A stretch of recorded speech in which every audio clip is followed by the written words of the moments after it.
Nosso presidente é um estrategista de primeira, e isso nem sempre significa agradar todo mundo.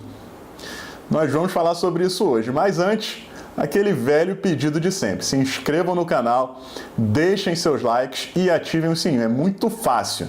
Tem aquela bandeirinha do Brasil ali embaixo no seu canto inferior direito da tela. É só clicar nela, vai aparecer uma caixinha e você clica de novo. É de graça e não dói nada.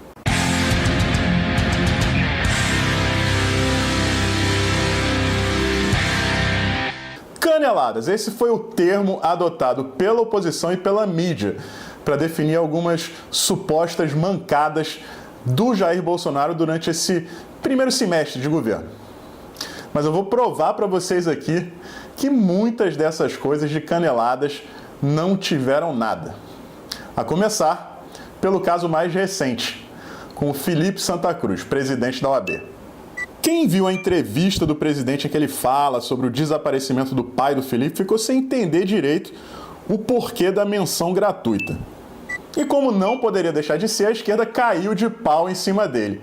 Mas prestem bem atenção nesta pergunta que eu vou fazer agora. Você sabia quem era Fernando Santa Cruz antes daquela declaração do Jair Bolsonaro? Pois é. Eu tinha uma vaga ideia, mas nunca tinha tido a curiosidade de me aprofundar no assunto.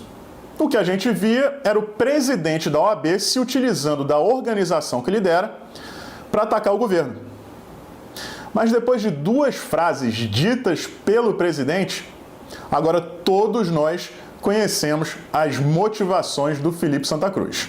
Agora, sempre que a OAB atacar o governo através da figura do Felipe, nós saberemos os reais motivos por trás dos ataques, graças àquela declaração do Bolsonaro, que parecia ter sido gratuita e inoportuna. E esses ataques do OAB, hoje em dia, têm a mesma relevância que um comentário político da Bruna Marquezine. Uma outra que não é tão recente assim, mas cujos desdobramentos estão sendo vistos até hoje, é o caso do Adélio Bispo, da tentativa de assassinato do Jair em setembro do ano passado. A pena de homicídio simples vai de 6 meses a 20 anos de reclusão. Todo mundo está cansado de saber que o Adélio não agiu sozinho, alguém planejou tudo. E aí existe uma qualificadora que se encaixa no que ocorreu. É um homicídio mediante paga ou promessa de recompensa, ou por outro motivo torpe. Junta aí o fato do Adélio ser réu primário e dele provavelmente jurar até a morte que fez tudo sozinho, como o próprio Jair Bolsonaro disse, em 1 ano e meio, 2 anos, ele estaria na rua e nós nunca saberíamos quem tinham sido os mandantes dessa tentativa. Declarada a insanidade do Adélio sem que o Jair recorra, ele fica praticamente enclausurado eternamente em um manicômio. E é aí que vem a tacada de mestre do presidente, quando ele joga a isca para o Adélio e diz que se ele falasse a verdade, a situação dele seria melhor. Assumindo a verdade de que foi recompensado por terceiros e jogando todo o resto ali na mistura, ele deve ficar uns 3 ou 4 anos preso no máximo. É bem melhor do que passar o resto da vida dopado, doidão, numa casa de maluco, cercado por 22. Você está me escutando aí, Adélio? Outra estratégia clássica é a de barganhar através de uma cortina de fumaça. E essa é a estratégia que o atual governo faz com mais maestria, principalmente na hora de aprovar leis. Eu não vou me aprofundar muito aqui, até para não atrapalhar o andamento das pautas do governo, né?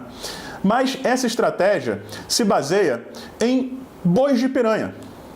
Você joga algumas coisas ali que são dispensáveis e que você pode retirar para que o núcleo, para o que realmente importa, permaneça.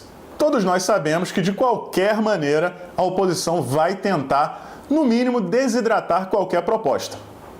E aí, o ideal é que você jogue essas coisas ali, que no final das contas não vão fazer nenhuma diferença na prática. E eles caem que nem uns patinhos, né? Um bom exemplo é a cadeirinha de criança, que ficou todo mundo reclamando e o pessoal do governo devia estar lá no Planalto morrendo de rir. Existem aí vários outros exemplos, mas, como eu já disse, a ideia aqui não é atrapalhar as pautas do governo, é tranquilizar vocês, para que vocês entendam que muitas vezes o que parece uma canelada, na verdade, é uma estratégia de mestre. É óbvio que sempre existe o desgaste inicial, mas numa situação dessa de polarização política, esse desgaste vai acontecer de qualquer maneira. Vocês viram aí o escândalo que eles fizeram por causa de um corte de cabelo. Pessoal, sempre que acontecer alguma coisa nesse sentido, parem e analisem. Talvez isso seja friamente calculado e detalhado. E um governo que tem ao seu lado Sérgio Moro e o Exército está muito bem servido de estrategistas. Por hoje é isso. Mas vou pedir para que vocês fiquem aqui até depois da vinheta.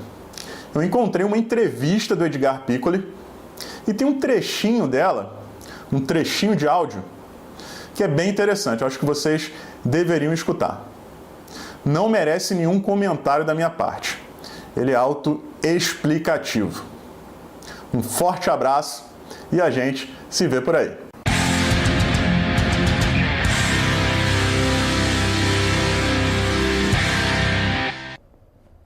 Olha, politicamente eu acho que a gente vive um trauma, assim.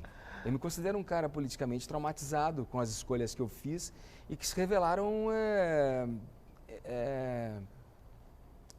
equivocadas, não só voluntariamente equivocadas. Quais escolhas? Pois que o sistema acaba equivocando, né? Escolhas. Assim, por exemplo, politicamente, eu sempre tendi à esquerda e ainda hoje, mesmo decepcionado, tendo à esquerda.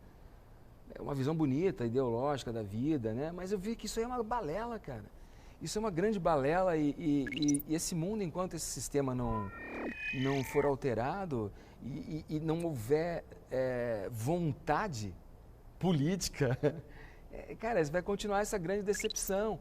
Porque o deslumbre agora juvenil, quem defende como um partido político, como um time de futebol, equivocadamente vai se perceber errado assim, adiante, à frente, porque falta uma lucidez. A massa é burra muitas vezes. Essa coisa da sabedoria, o povo é sábio. Tá, é sábio, beleza, mas o movimento de massa enquanto mobilização para grandes atos e posicionamentos políticos, pelo que a gente vê de modelo hoje no mercado, é burro, ele não reflete, tanto que se você tiver uma visão um pouquinho distanciada do que é aí a vigência hoje, política, você é taxado de fascista, de direitista. E quando você não está propondo uma reflexão só pelo outro lado. E o problema maior, Fabrício, é que não tem saída, cara.